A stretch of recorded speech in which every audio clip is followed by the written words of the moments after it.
15 अक्टूबर के लिए हमारे पास एक एडिटोरियल है और ये एडिटोरियल है इन्फ्लेशन के आंकड़ों को लेकर। आरबीआई ने इन्फ्लेशन के आंकड़े जारी किए हैं। सितंबर 2025 के इन्फ्लेशन के आंकड़े आए हैं और बताया जा रहा है कि सितंबर 2025 में 99 महीनों की सबसे कम मुद्रास्फीति रही है। मतलब पिछले 99 महीनों में सबसे कम मुद्रास्फीति सितंबर महीने की रही है, लगभग 1.54%, 1.54%। अब सोचने वाली बात यह है कि हर महीने आरबीआई आंकड़े देती है, महंगाई के आंकड़े आते हैं। तो क्या हमें हर महीने के महंगाई के आंकड़े याद रखने हैं? बिल्कुल भी ज़रूरी नहीं है, हमें महंगाई के आंकड़े याद नहीं रखना है। लेकिन हमें महंगाई के आंकड़ों को पढ़कर महंगाई को समझने की कोशिश करनी है। महंगाई को समझना है, महंगाई के प्रभाव को समझना है, महंगाई के कारणों को समझना है, महंगाई के प्रकारों को समझना है और कैसे महंगाई एक अर्थव्यवस्था के लिए फ़ायदेमंद भी हो सकती है और कैसे महंगाई एक अर्थव्यवस्था के लिए नुकसानदेह भी हो सकती है। तो ये सारी चीज़ें हम आरबीआई के द्वारा जो आंकड़े हमें दिए हैं, उन आंकड़ों को पढ़कर समझेंगे कि महंगाई क्या है, कैसे है, क्यों है, क्या प्रभाव है, कितने प्रकार हैं, कितना फ़ायदेमंद है और कितना नुकसान है।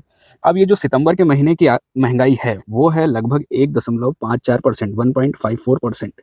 अब सोचने वाली बात ये है कि आरबीआई का जो रेंज है, मतलब आरबीआई का जो बैंड है, आरबीआई कहता है, मॉनेटरी पॉलिसी कमेटी ने, एमपीसी ने जो लक्ष्य तय करके रखा है कि 4 से ±2% महंगाई हो सकती है।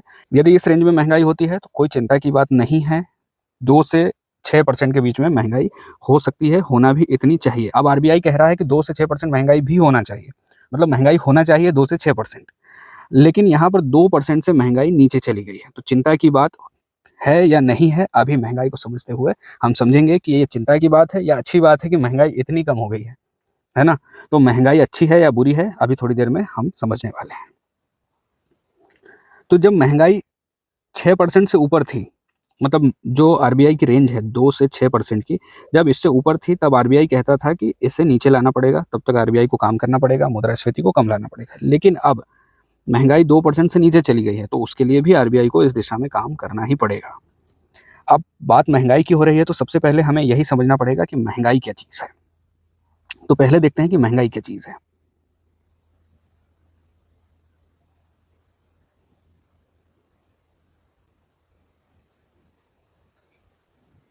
अब आईएमएफ के अनुसार महंगाई क्या होता है कि एक ऐसी स्थिति जहाँ पर एक निश्चित अवधि में, मान लीजिए 1 महीने में, 1 साल में या जो भी है, उस निश्चित अवधि में कीमतें समग्र रूप से भी बढ़ सकती है या कोई विशिष्ट वस्तु या प्रोडक्ट की कीमतें भी बढ़ सकती है, सर्विसेज की कीमत भी बढ़ सकती है, मतलब सभी चीज़ों की कीमत भी बढ़ सकती है। जब सभी चीज़ों की कीमत बढ़ती है बाजार में, तो हम कहेंगे एक समग्र मुद्रास्फीति है।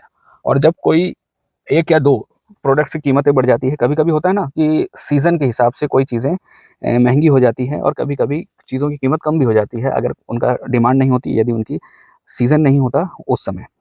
जैसे हम उदाहरण के लिए ले सकते हैं कि त्योहार के दौरान मिठाइयों की कीमतें बढ़ जाती है, मावा की कीमत बढ़ जाती है। तो एक प्रोडक्ट की कीमत भी बढ़ सकती है या फिर सारी चीज़ों की कीमतें भी बढ़ सकती है बाज़ार में, ऐसी स्थिति को मुद्रास्फीति कहते हैं। अब इसमें क्या होता है कि हमको जो चीज़ पहले कम कीमत पर मिलती थी, अब उसी के लिए हमें ज़्यादा पैसे चुकाने पड़ते हैं या फिर उतने पैसे में हमें कम प्रोडक्ट मिलता है। महँगाई को 2 तरह से देख सकते हैं। एक तो इस तरह से देख सकते हैं कि वस्तुओं की, प्रोडक्ट की या सर्विसेज़ की कीमतें बढ़ गई हैं, या फिर हमारी जो मुद्रा है उसकी खरीद करने की, उसकी क्रय शक्ति कम हो गई है। खरीद करने की शक्ति कैसे समझ सकते हैं? हम इसे इस तरह से समझ सकते हैं कि जो चीज़ हमें पहले ₹100 में मिलती थी, मतलब ₹100 में मान लीजिए हमें 1 किलो प्रोडक्ट मिल जाता था, अब उसी ₹100 में हमें 800 ग्राम चीज़ ही मिलती है। तो इस स्थिति में जो ₹100 पहले 1 किलो काम करता था, अब सिर्फ़ 800 ग्राम ही काम कर रहा है। मतलब क्या है कि रुपए की क्रय शक्ति या किसी भी मुद्रा की, किसी भी देश में मुद्रा की क्रय शक्ति कम हो गई है। तो महँगाई को 2 तरह से देख सकते हैं। एक तरफ हम कह सकते हैं कि वस्तुओं की कीमतें बढ़ी हैं, या फिर दूसरी तरफ हम ये कह सकते हैं कि क्रय करने की शक्ति, हमारी मुद्रा की क्रय करने की शक्ति कम हो गई है। अब सवाल उठता है कि महँगाई क्यों बढ़ती है? महँगाई बढ़ने के कारण क्या हैं? तो सबसे पहला कारण जो है महँगाई बढ़ने का, वो है माँग जनित मुद्रास्फीति। मतलब यदि किसी बाज़ार में किसी प्रोडक्ट की या सभी प्रोडक्ट की डिमांड बढ़ जाती है, डिमांड बढ़ जाती है वस्तुओं और सेवाओं की, तो डिमांड बढ़ने से क्या होता है, इसकी सप्लाई कम हो जाती है। मतलब डिमांड की तुलना में सप्लाई कम पड़ गई। तो जब भी आपूर्ति कम होती है और आपूर्ति से ज़्यादा माँग होती है, डिमांड ज़्यादा है, सप्लाई कम है, ऐसी स्थिति में महँगाई हो सकती है।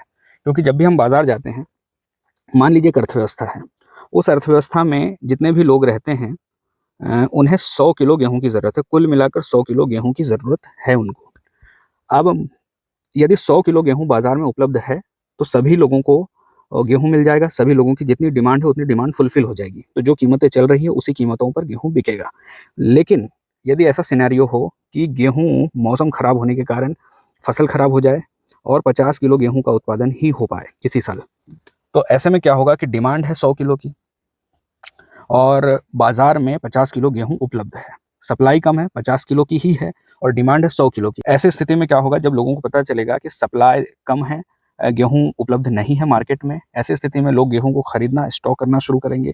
खरीदने के लिए ज़्यादा कीमतें तक देने के लिए तैयार हो जाएँगे और जो ये ज़्यादा कीमतें देने के लिए लोग तैयार हो रहे हैं, यही डिमांड महँगाई को बढ़ाती है और इससे महँगाई बढ़ती है। मतलब माँग महँगाई को बढ़ा सकती है।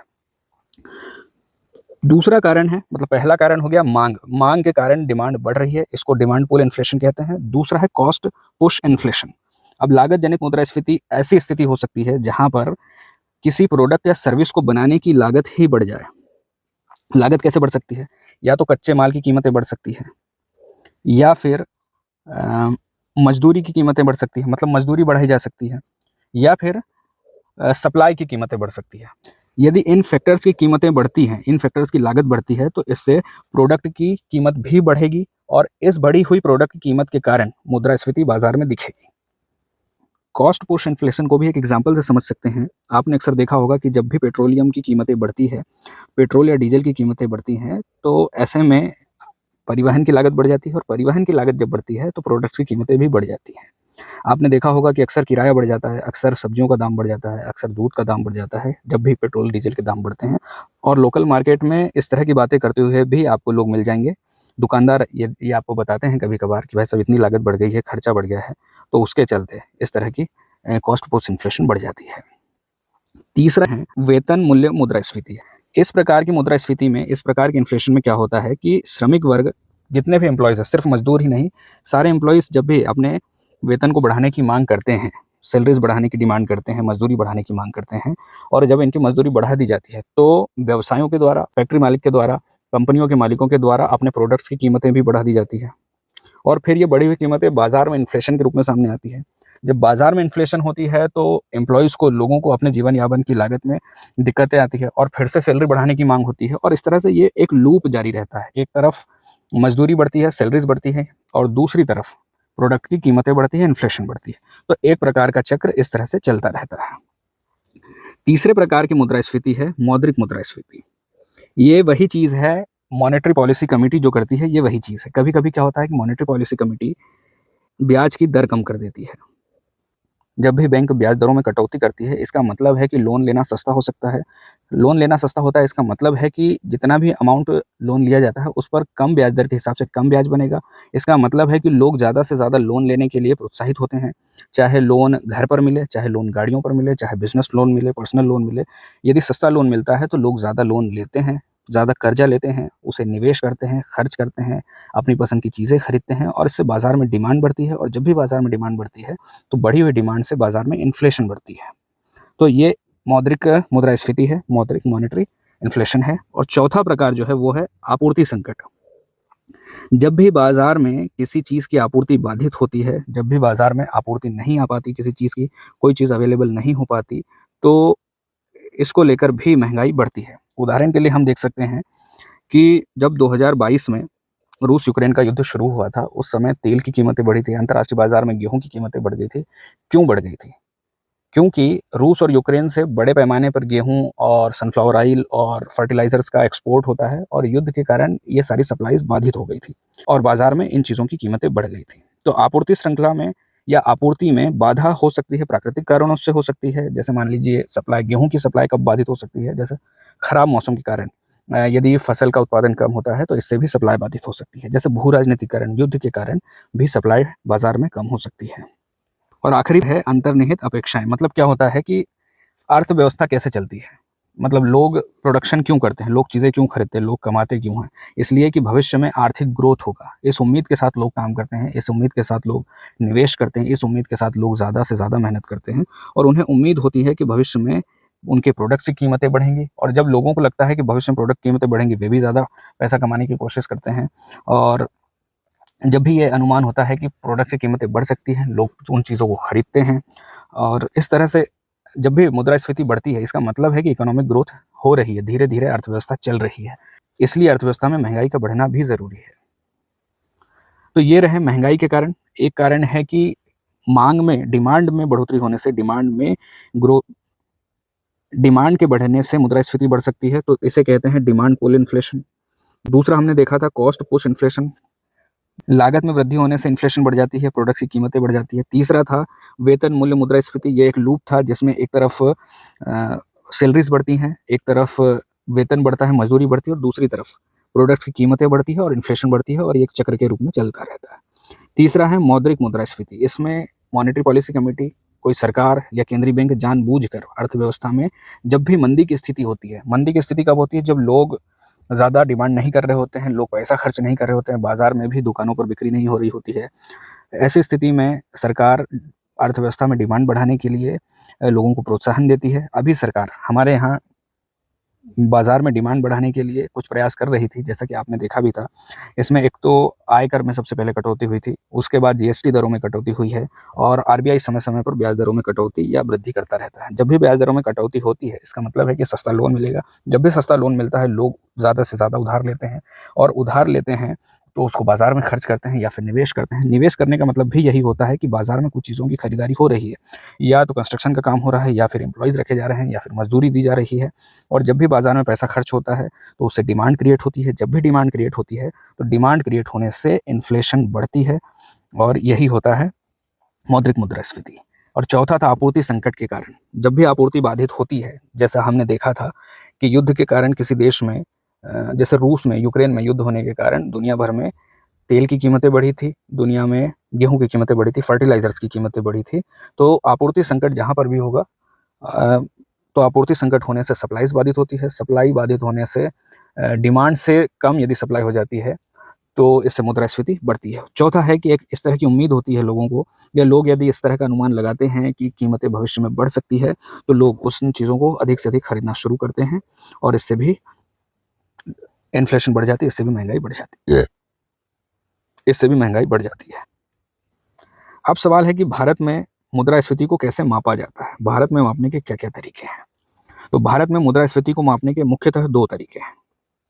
ऐसे और भी तरीके हो सकते हैं, लेकिन भारत में मुख्य 2 तरीके हैं जो हमें पढ़ना है। एक तो है कंज्यूमर प्राइस इंडेक्स, उपभोक्ता मूल्य सूचकांक, और दूसरा है थोक मूल्य सूचकांक, wholesale price index. Consumer price index और होलसेल प्राइस इंडेक्स, ये 2 इंडेक्स हैं जिन्हें देखकर हम बता सकते हैं कि हमारी अर्थव्यवस्था में महँगाई बढ़ रही है या महँगाई कम हो रही है। अब पहले देखते हैं कंज्यूमर प्राइस इंडेक्स को।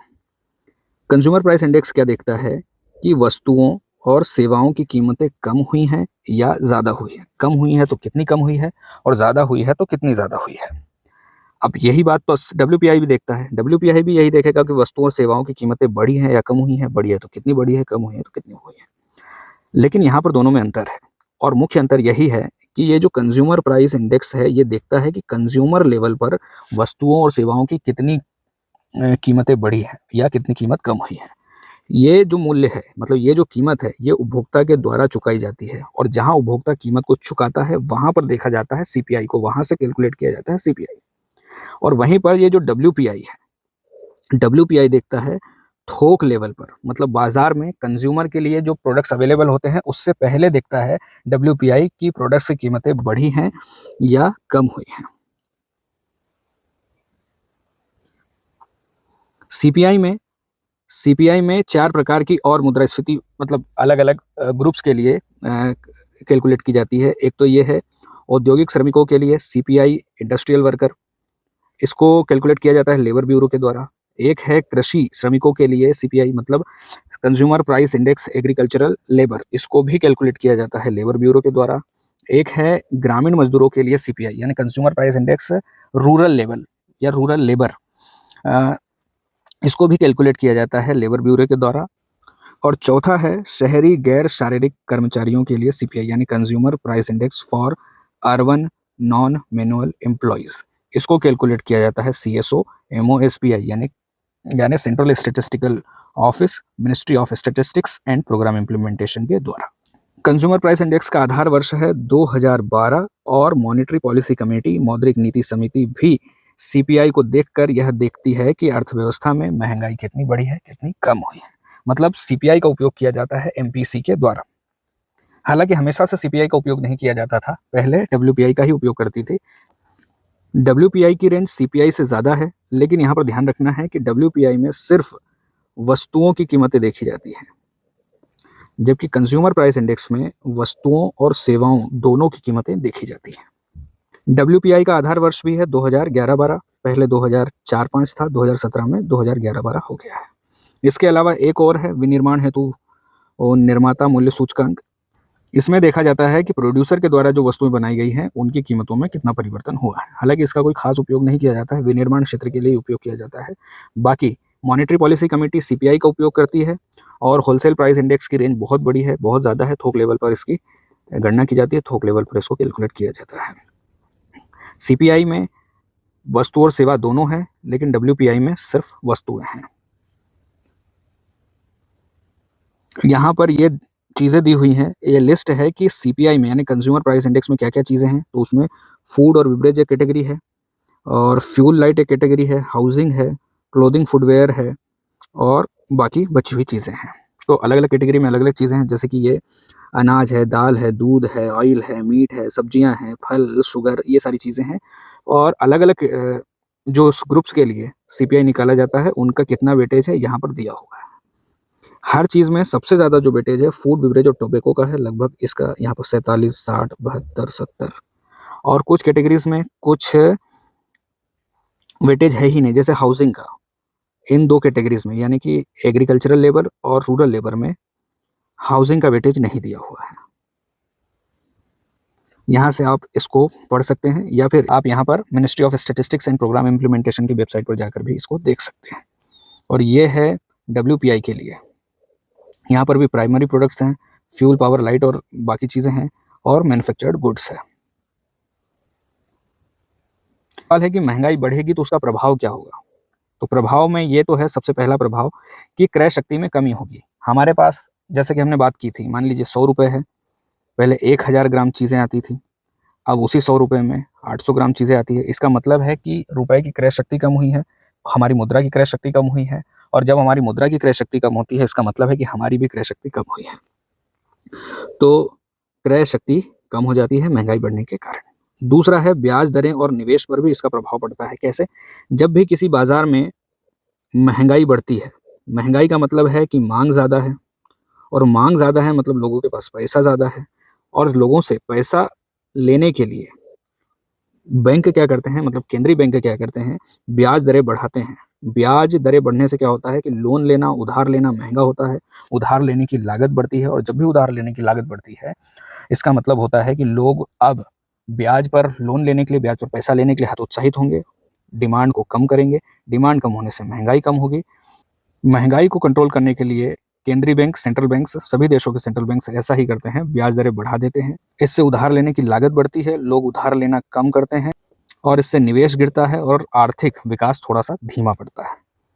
तीसरा प्रभाव है अनिश्चित योजना और चुनौतियां। मतलब जब भी अर्थव्यवस्था में बहुत ज़्यादा महंगाई बढ़ रही होती है, उस समय कोई भी डिसीजन लेना ठीक नहीं होता। उस समय कोई भी डिसीजन लेना ज़्यादा कठिन हो जाता है कि बढ़ती हुई महंगाई में बिजनेस को लेकर, बढ़ती हुई महंगाई में खर्च को लेकर, बढ़ती हुई महंगाई में किसी भी प्रकार की योजना बनाना थोड़ा सा चुनौतीपूर्ण हो जाता है। मतलब स्थितियां, यदि अर्थव्यवस्था में स्थिति अगर स्थिर हो, धीमी गति से या एक स्थिर गति से धीरे धीरे अर्थव्यवस्था बढ़ती है, वो स्थिति सबसे ज़्यादा ठीक होती है। बहुत ज़्यादा मुद्रास्फीति बढ़ने, इसका मतलब है कि अर्थव्यवस्था में कोई ना कोई दिक्कत है, अर्थव्यवस्था में कोई ना कोई खतरा तो है। चौथा प्रभाव यह हो सकता है कि जब भी अर्थव्यवस्था में महंगाई ज़्यादा बढ़ती है, इसका मतलब है कि मुद्रा की कीमतें बहुत ज़्यादा कम होती है।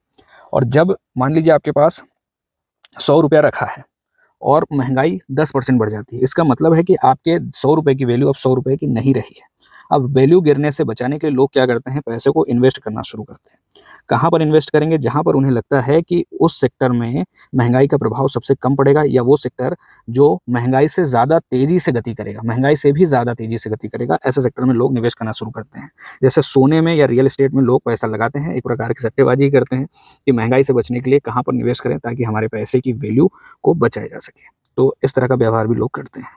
पांचवा प्रभाव है सामाजिक और आर्थिक प्रभाव भी देखने को मिलता है। जब भी महंगाई बढ़ती है तो जनता में एक असंतोष होता है, विरोध प्रदर्शन होते हैं, कई बार सरकारें तक बदल जाती है। बड़े पैमाने पर हमने देखा है कि सरकारों के खिलाफ विरोध प्रदर्शन हुए हैं, कई सरकारें गिरी हैं, चुनाव हारे हैं।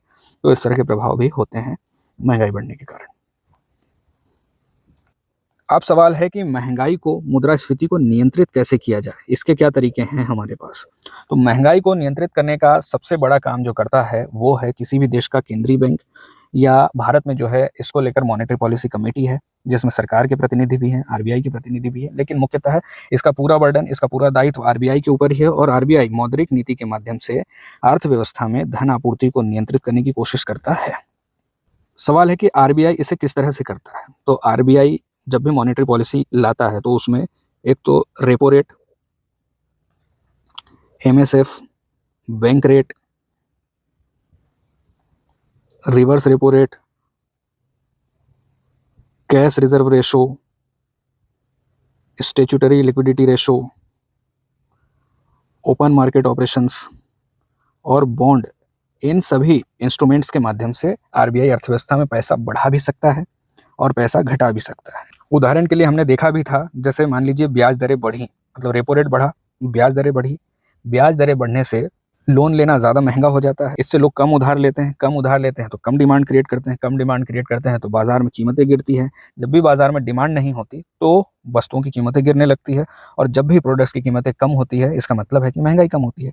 तो ये पूरी श्रृंखला है, चीज़ें एक दूसरे से कनेक्टेड है, और आरबीआई को पता है कि कहाँ से क्या करना है। इसके बाद भी यदि बाजार में महंगाई होती है तो उसे ओपन मार्केट ऑपरेशंस और बॉन्ड के माध्यम से सक किया जा सकता है, लिक्विडिटी को कम किया जा सकता है। जैसे होता क्या है कि आरबीआई एक बॉन्ड जारी करती है, बॉन्ड यानी एक पेपर पर आरबीआई लिख कर देती है कि हम इस पेपर को आपको 100 रुपये में दे रहे हैं, जब भी आप इसको लेने आएंगे तो हम मान लीजिए इसको 105 रुपये देंगे। या फिर ऐसा भी होता है कि हम इसे 100 रुपये का पेपर है, हम इसको अभी 95 में दे रहे हैं, बाद में जब आप इसको हमें वापस करेंगे, जब हम वापस लेंगे तो इसे 100 रुपये आपको चुका देंगे इसके ऊपर। तो इस तरह से भी लोगों से पैसा लेने के लिए बॉन्ड में निवेश करवाती है और महंगाई को कंट्रोल करने का प्रयास करती है। दूसरा उपाय है राजकोषीय नीति। राजकोषीय नीति में क्या होता है कि सरकार मुद्रास्फीति को नियंत्रित करने का प्रयास करती है। जब बढ़ाना होता है तो बढ़ाती है, घटाना होता है तो घटाती है। इसका उदाहरण हम देख सकते हैं, जैसे कोरोना काल में जब कोरोना आया था, लॉकडाउन लगा था, तो लोग पैसा बचा रहे थे, क्योंकि क्या पता कब पैसे की ज़रूरत लग जाए, कब इमरजेंसी की स्थिति बन जाए। क्योंकि उस समय बहुत ज़्यादा हेल्थ इमरजेंसी थी, लोगों को कभी भी बीमार पड़ रहे थे, अस्पताल जाना पड़ सकता था। तो ऐसी स्थिति में लोग फालतू चीज़ों पर खर्चा नहीं कर रहे थे, कोई कार नहीं ले रहा था, कोई घूमने नहीं जा रहा था, कोई सिनेमा घरों में नहीं जा रहा था, तो पैसे बच रहे थे, और इससे बाजार में डिमांड बहुत ज़्यादा गिर गई थी। पूरी लिक्विडिटी लोगों ने अपने घर में जमा करके रखी थी। इसको बढ़ाने के लिए सरकार क्या कर रही थी, लोगों को प्रोत्साहित कर रही थी, कम ब्याज पर पैसा दे रही थी, या फिर करों में छूट दे रही थी, या कर की टाइमिंग बढ़ा रही थी, या फिर लोगों को फ्री में अनाज दे रही थी, या फिर डायरेक्ट बेनिफिट्स दे रही थी। इस तरह के प्रावधान सरकार करती है। और अभी भी सरकार, जैसे आयकरों में कटौती की है सरकार ने, जीएसटी में कटौती की है, क्यों? डिमांड बढ़ाने के लिए की है, ताकि लोग ज़्यादा से ज़्यादा डिमांड कर पाएँ। इस तरह की डिमांड कब बढ़ाई जाती है? जब बाजार में मंदी होती है, जब अर्थव्यवस्था में मंदी होती है। इसमें सरकार अर्थव्यवस्था में पैसा डालने की कोशिश करती है, और जब भी बाजार में बहुत ज़्यादा महंगाई हो जाती है, इस स्थिति में सरकार और इस स्थिति में आरबीआई पैसा बाहर, अर्थव्यवस्था से बाहर निकालने की कोशिश करती है। मौद्रिक नीति में आरबीआई पैसा किस तरह से निकालती है? ब्याज दरों को बढ़ाकर, एमएसएफ बढ़ाकर, बैंक रेट बढ़ाकर, या कैश रिजर्व रेशो, या फिर ओपन मार्केट ऑपरेशंस के द्वारा, या फिर बॉन्ड में निवेश करवाकर। ऐसे ही सरकार भी इस अर्थव्यवस्था में पैसे निकालने या डालने का काम करती रहती है। सरकार अधिकतर पैसा डालने का ही काम करती है, और जब भी पैसा निकालना होता है तो वो सारी जिम्मेदारी अक्सर आरबीआई करती है। मतलब सरकार के ऊपर ऐसा कोई दबाव नहीं है। तीसरा होता है कि जब भी महंगाई बढ़ती है तो इसका सबसे बड़ा प्रभाव जो दिखता है वो दिखता है खाने की कीमतों पर। जब भी महंगाई बढ़ती है, मतलब बाकी चीज़ों की महंगाई सहन हो सकती है, लेकिन खाने पीने की चीज़ों की महंगाई अक्सर सहन नहीं होती है। और जब भी महंगाई बढ़ती है बाज़ार में खाने पीने की चीज़ों की, तो इसके लिए लोगों की नाराज़गी सरकार को झेलनी पड़ती है। तो इसके लिए सरकार खाद्यान्न की आपूर्ति और कीमतों को नियंत्रित करने की कोशिश करती है। इसके लिए एमएसपी भी है, और इसके लिए पीडीएस सिस्टम भी है, जो काम करते हैं, लोगों तक खाना पहुँचाने का काम करते हैं। एक तरफ एमएसपी देकर सरकार खरीद करती है अनाज की, दालों की, और दूसरी तरफ पीडीएस के माध्यम से, पब्लिक डिस्ट्रीब्यूशन सिस्टम के माध्यम से लोगों को अनाज बांटती है। अगला उपाय है, सरकार समर्थन मूल्य पर अनाज खरीदती है, ज़रूरी स्टॉक बनाकर रखती है, इमरजेंसी के लिए स्टॉक बनाकर रखती है। इससे क्या होता है कि जब भी बाजार में बहुत ज़्यादा इमरजेंसी की स्थिति होती है तो सरकार इस स्थिति को कंट्रोल कर सकती है। एक और तरीका है व्यापार नीतियों का प्रबंधन करना। जैसे क्या होता है, कभी कभी भारत में मान लीजिए, या किसी भी देश में इन्फ्लेशन बहुत ज़्यादा बढ़ रही है। मान लीजिए प्याज की कीमतें बहुत ज़्यादा बढ़ रही है। इस स्थिति में सरकार प्याज के निर्यात पर प्रतिबंध लगा सकती है या फिर बाहर से प्याज का आयात कर लेती है। ऐसे में क्या होता है कि सप्लाई और डिमांड का संतुलन करने की कोशिश की जाती है और संतुलन बिठाया जाता है या तो निर्यात को रोककर या फिर आयात को बढ़ाकर। इस तरह के फैसले सरकार लेती है। अक्सर आपने देखा होगा कि सरकार ने प्याज के निर्यात पर प्रतिबंध लगा दिया या फिर सरकार ने गेहूँ के निर्यात पर प्रतिबंध लगा दिया। तो इस तरह के काम सरकार करती है। और भी कई तरीके हैं, जैसे कि जमाखोरी को रोकने का प्रयास किया जाता है। इसके लिए कानून भी है, आवश्यक वस्तु अधिनियम। दूसरा, विनिमय दर प्रबंधन भी करता है। होता क्या है, हमें यदि बाहर से कोई चीज़ बुलानी होती है, मतलब जब भी कोई कंपनी मान लीजिए कोई चीज़ इंपोर्ट कर रही है, तो उसे तो डॉलर में पैसा चुकाना है, और यदि डॉलर महंगा है रुपए की तुलना में, तो उसे ज़्यादा रुपए चुकाने पड़ेंगे डॉलर को खरीदने के लिए। मतलब सबसे पहले कंपनी को डॉलर खरीदना होगा, फिर उस खरीदे हुए डॉलर को इम्पोर्ट के लिए चुकाना होगा, तो डॉलर से ही इम्पोर्ट होगा। तो यदि डॉलर महंगा मिलेगा तो ज़्यादा रुपए चुकाने होंगे, ज़्यादा रुपए चुकाने होंगे, इसका मतलब है कि ज़्यादा लागत होगी उस प्रोडक्ट या उस सर्विस की। यदि उस प्रोडक्ट और सर्विस की ज़्यादा लागत होगी तो इन्फ्लेशन बढ़ेगी, और इसे कंट्रोल करने के लिए सरकार कभी-कभी बाजार से सरकार की तरफ से सेंट्रल बैंक डॉलर खरीदने का और बेचने का काम करती है। जब भी बहुत ज़्यादा कीमतें बढ़ जाती है डॉलर की रुपए की तुलना में, तो सेंट्रल बैंक अर्थव्यवस्था में डॉलर बेचती है ताकि डॉलर की कीमतें कुछ हद तक कम हो सके। और भी दूसरी योजनाएं भी चलाती है सरकार, जैसे लोगों के खाते में पैसा डालना या लोगों को बचत के लिए प्रोत्साहित करना, बचत को सुधार करना। इस तरह से काम करती है और इससे महंगाई कंट्रोल करने की कोशिश करती है। तो महंगाई को कंट्रोल किया जाता है एक तो मॉनेटरी पॉलिसी से, राजकोषीय नीति से, खाद्य मूल्यों का प्रबंधन करके, बफर स्टॉक करके, आयात निर्यात को कंट्रोल करके और जमाखोरी को रोककर, और ये सारे उपाय करती है ताकि महंगाई को नियंत्रित किया जा सके। तो ये था महंगाई का पूरा हिसाब किताब। क्या होती है महंगाई? तो महंगाई मतलब किसी अर्थव्यवस्था में, किसी बाजार में या तो सभी वस्तुओं की कीमतों में बढ़ोतरी हो सकती है या कुछ वस्तुओं में या कुछ सर्विसेज में कीमतों में वृद्धि हो सकती है। इसको हम कहेंगे महंगाई। 1 साल की महंगाई, 1 महीने की महंगाई, 1 दशक की महंगाई, 6 महीने की महंगाई, इस तरह से हम कैलकुलेट कर सकते हैं। 1 साल पहले क्या कीमतें थी और अब क्या कीमतें हैं, इस आधार पर, या फिर 1 महीने पहले क्या कीमत थी और अब क्या कीमतें हैं, इस आधार पर हम महंगाई को नापते रहते हैं, कैलकुलेट करते रहते हैं। भारत में महंगाई को कैलकुलेट करने के लिए जो उपाय हैं, जो तरीके हैं, वो है CPI, WPI. CPI consumer level पर कैलकुलेट करती है और डब्ल्यूपीआई थोक लेवल पर कैलकुलेट करती है। सीपीआई में वस्तु सेवा दोनों है, डब्ल्यूपीआई में सिर्फ वस्तुएं हैं। आधार वर्ष 2012, 2011-12 दोनों का ही है। मॉनेटरी पॉलिसी कमेटी सीपीआई का उपयोग करती है, डब्ल्यूपीआई का उपयोग नहीं करती है। सीपीआई को कैलकुलेट किया जाता है central statistical office, ministry of statistics and programme implementation के द्वारा, और डब्ल्यूपीआई को कैलकुलेट किया जाता है economic adviser, DPIIT, ministry of commerce industries, department for the promotion of industries and internal trade. प्रभाव क्या हो सकते हैं? प्रभाव होता है जब भी महंगाई बढ़ती है तो उसके प्रभाव हमें देखने को मिलते हैं, जैसे कि करेंसी की क्रय शक्ति में कमी हो जाती है, करेंसी की क्रय शक्ति में कमी हो जाती है, ब्याज दरें बढ़ानी पड़ती है केंद्रीय बैंकों को, जिससे निवेश गिरता है, जिससे आर्थिक गतिविधियां थोड़ी सी धीमी पड़ जाती हैं। निश्चित योजना बनाना महंगा पड़ जाता है, मतलब कठिन हो जाता है। लोग अक्सर इसे बचने के लिए, महंगाई के प्रभाव कम करने का अक्सर दूसरे उपाय ढूंढने का प्रयास करते हैं, और इसके राजनीतिक और सामाजिक प्रभाव भी होते हैं, हो सकते हैं। फिर इसे नियंत्रित करने का काम सेंट्रल बैंक्स करती हैं अपनी मॉनेटरी पॉलिसीज़ के द्वारा। राजकोषीय नीति के द्वारा भी महंगाई को नियंत्रित या महंगाई को बढ़ाने घटाने का काम किया जाता है। खाद्य मूल्य प्रबंधन किया जाता है ताकि कीमतों में बहुत ज़्यादा बढ़ोतरी ना हो सके, क्योंकि खाने की कीमतें अक्सर सीधे तौर पर कंज्यूमर को, सीधे तौर पर आम लोगों को प्रभावित करती है। बफर स्टॉक बनाए जाते हैं। व्यापार नीतियों मतलब आयात निर्यात को कंट्रोल किया जाता है, बढ़ाया घटाया जाता है। जमाखोरी को रोका जाता है, विनिमय दर का प्रबंधन किया जाता है, और वित्तीय समावेशन योजनाएं सरकार की तरफ से चलाई जाती है। क्या क्या कारण हैं? कारण है एक तो मांग का बढ़ना, मतलब demand pull inflation, cost post inflation मतलब लागत का बढ़ना, वेतन मूल्य मुद्रास्फीति में एक चक्र होता है जिसमें एक तरफ वेतन बढ़ता है, दूसरी तरफ मुद्रास्फीति यानी महंगाई बढ़ती है। मौद्रिक मुद्रास्फीति भी होती है, और आपूर्ति संकट के कारण भी महंगाई बढ़ जाती है। जब भी हम देखते हैं कि आपूर्ति श्रृंखला में यदि व्यवधान है, आपूर्ति बाधित होती है, आपूर्ति समय पर नहीं होती या कम मात्रा में होती है, उस स्थिति में भी महंगाई बढ़ जाती है। बस यही था महंगाई का पूरा हिसाब किताब। आगे देखते हैं आर्टिकल में क्या क्या बातें कही गई हैं। तो आर्टिकल में यही है कि इस महीने की जो मुद्रास्फीति है, यानी सितंबर 2025 की मुद्रास्फीति में जूते चप्पलों की कीमत बढ़ी है, वस्त्रों की कीमत बढ़ी है, लेकिन बहुत कम मुद्रास्फीति रही है, 2.3% की मुद्रास्फीति रही है। अब इस प्रकार की स्थिति में क्या होता है कि ओवर सप्लाई की स्थिति बन जाती है, मतलब डिमांड कम है, सप्लाई ज़्यादा है, मतलब ओवर सप्लाई है, और इस तरह की स्थिति चीन में भी बन रही है। हालांकि चीन की अर्थव्यवस्था निर्यात पर निर्भर है और भारत की जो अर्थव्यवस्था है वो घरेलू मांग पर ज़्यादा निर्भर है। तो ये अंतर है दोनों में। यदि भारत में जितना निर्यात था उस निर्यात पर भी काफ़ी ज़्यादा टैरिफ लग चुका है, मतलब यूएसए के द्वारा टैरिफ लग चुका है, और भारत में भी डिमांड कम है, और इस डिमांड को बढ़ाने के लिए सरकार ने पिछले कुछ दिनों में काफ़ी ज़्यादा प्रयास किए हैं, जिसमें कि इनकम टैक्स घटाने का फैसला लिया है, जीएसटी में सुधार किया है, और इसके लिए सरकार ने एक तो इनकम टैक्स में कटौती की है, दूसरा जीएसटी में सुधार किया है। तो ये सारे प्रयास अर्थव्यवस्था में सरकारें करती रहती हैं। बाकी वही बातें हैं जो हम देख चुके हैं, आप यहाँ से पढ़ सकते हैं। महंगाई को देख चुके हैं, इसके प्रभाव को देख चुके हैं, और सबसे आखिरी में है एमसीक्यू में पहला सवाल है कि निम्नलिखित कथनों पर विचार कीजिए। डिमांड पुल मुद्रास्फीति तब होती है जब मांग आपूर्ति से अधिक होती है। मांग ज़्यादा है, आपूर्ति कम है, इसका मतलब है कि डिमांड पुल इन्फ्लेशन होगा। ये बात सही है। दूसरा स्टेटमेंट है कि लागत धक्का, मतलब कॉस्ट बढ़ने के कारण होने वाली मुद्रास्फीति तब होती है जब उत्पादन लागत बढ़ जाती है। जी बिल्कुल सही है, जब उत्पादन लागत बढ़ती है तब ही कॉस्ट पुश इन्फ्लेशन होता है।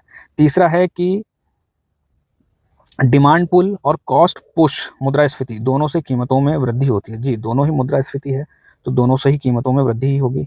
तो सही ऑप्शन है डी। दूसरा सवाल है कि निम्नलिखित में से कौन सा कथन सही है। पहला स्टेटमेंट है कि मुद्रास्फीति बढ़ने पर मुद्रा की क्रय शक्ति घट जाती है। जी बिल्कुल सही बात है, जब भी इन्फ्लेशन बढ़ता है तो मुद्रा की क्रय शक्ति कम हो जाती है। पहला स्टेटमेंट सही है। दूसरा स्टेटमेंट है कि अत्यधिक मुद्रास्फीति में मुद्रा लगभग बेकार हो जाती है। जी हाइपर इन्फ्लेशन में ऐसा ही होता है।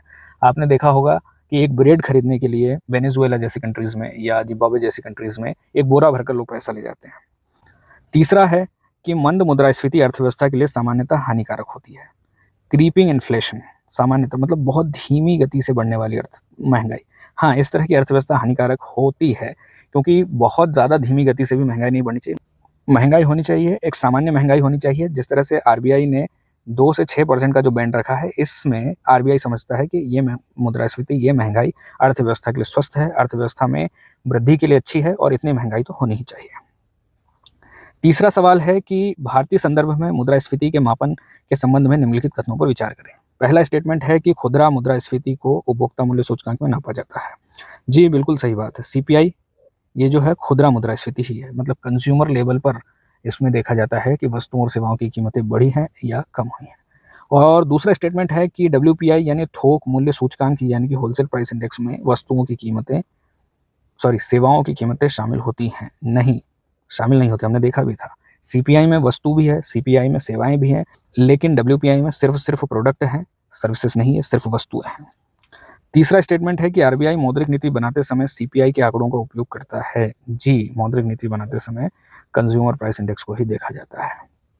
चौथा सवाल है कि निम्नलिखित में से कौन सी स्थिति में मुद्रास्फीति बढ़ सकती है। तो इन स्थितियों में से कौन सी स्थिति है जो मुद्रास्फीति को बढ़ा सकती है। पहला है ब्याज दरों में कमी। हाँ, अगर ब्याज दरों में कमी होती है, इसका मतलब है कि कर्ज लेना सस्ता है, इसका मतलब है कि लोग ज़्यादा कर्ज लेंगे, इसका मतलब है कि लोग ज़्यादा खर्च करेंगे, इसका मतलब है कि ज़्यादा डिमांड होगी बाजार में, डिमांड होगी तो वस्तुओं की कीमतें बढ़ेंगी, वस्तुओं की कीमतें बढ़ेगी तो महंगाई बढ़ेगी। सारी चीज़ें एक दूसरे से कनेक्टेड है। तो ब्याज दरों में कमी होने से मुद्रास्फीति बढ़ सकती है। दूसरा, मुद्रा आपूर्ति में वृद्धि। अगर अर्थव्यवस्था में ज़्यादा पैसा डाल दिया जाता है, ज़्यादा पैसा कैसे डाल दिया जाता है, मान लीजिए सरकार एक सड़क बना रही है और सरकार का उसमें बहुत बड़ा बजट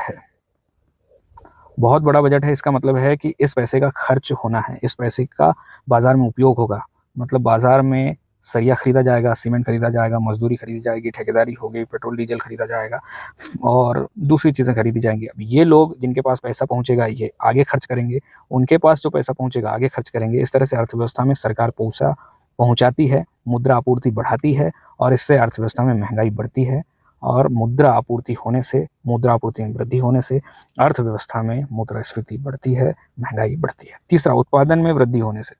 उत्पादन में वृद्धि होने से महंगाई कभी बढ़ती नहीं है। होता क्या है कि किसी भी अर्थव्यवस्था में उतना ही पैसा होना चाहिए जितने की प्रोडक्ट्स वहाँ पर बनते हैं, मतलब एक बैलेंस होना चाहिए। महंगाई कब होती है? जब सप्लाई कम होती है और डिमांड ज़्यादा होती है। और कीमतें कम कब होती हैं, यानी महंगाई कम कब होती है, अपस्फीति कब होती है? जब सप्लाई ज़्यादा होती है और डिमांड कम होती है। ऐसी स्थिति में ये होना चाहिए कि बैलेंस होना चाहिए डिमांड और सप्लाई में, मतलब जितनी डिमांड है, जितने प्रोडक्ट बन रहे हो उनमें एक बैलेंस होगा तो अर्थव्यवस्था में कीमतें आराम से, धीरे से, एक स्थिर गति से बढ़ेंगी। तो जब भी उत्पादन में वृद्धि होगी इसका मतलब है कि सप्लाई बढ़ रही है। सप्लाई बढ़ रही है तो मुद्रास्फीति कैसे हो सकती है? इसलिए तीसरा स्टेटमेंट सही नहीं होगा।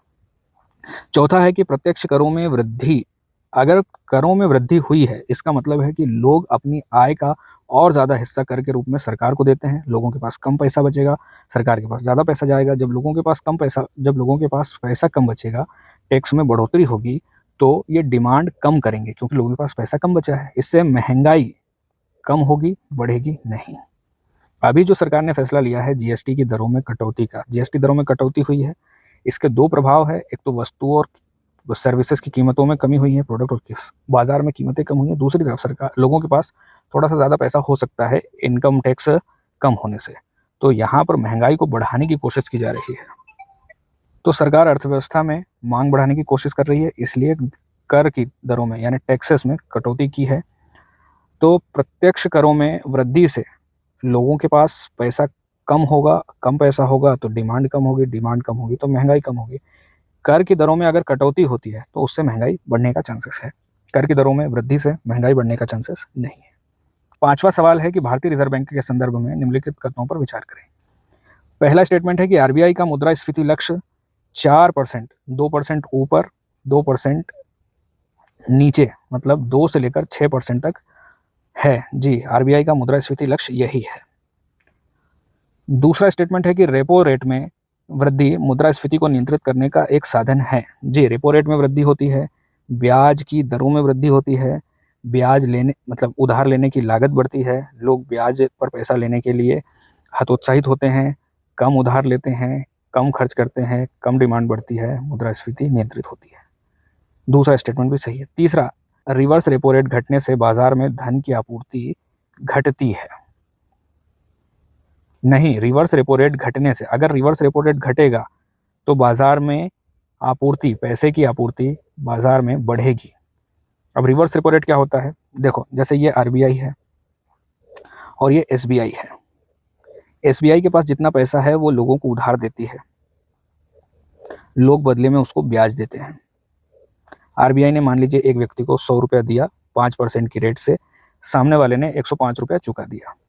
इस तरह से आरबीआई के पास बहुत सारे कस्टमर हैं और आरबीआई इस तरह से पैसा लेने देने का काम करती है। लेकिन एक दिन आरबीआई के पास पैसा कम पड़ गया और एक कस्टमर आके खड़ा हो गया, बोल रहा है पैसे दो। आरबीआई के पास पैसे कम थे तो एसबीआई के पास पैसे कम थे, एसबीआई के पास पैसे कम थे। एसबीआई ने आरबीआई को कहा कि पैसे उधार दे दो।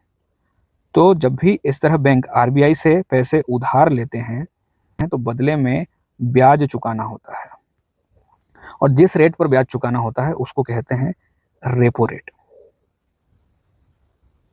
लेकिन ऐसा भी होता है कभी कभी कि आरबीआई है एक तरफ, दूसरी तरफ एसबीआई है। अब शनिवार रविवार मान लीजिए छुट्टी है या कोई त्योहारों की छुट्टी है और बैंकों के पास पैसा एक्स्ट्रा पड़ा हुआ होता है, तो आरबीआई कहता है कि ये पैसा आरबीआई के पास जमा करवा दो। और जब आरबीआई के पास पैसा जमा होता है तो बदले में आरबीआई बैंकों को भी ब्याज देता है, और ये जो रेट है उसको कहते हैं रिवर्स रेपो रेट। अब जब रेपो रेट कम होगा, मतलब बैंक को, एसबीआई को कम ब्याज मिलेगा आरबीआई से, तो एसबीआई आरबीआई के पास पैसा क्यों जमा करेगा? वो तो किसी और को उधार दे देगा।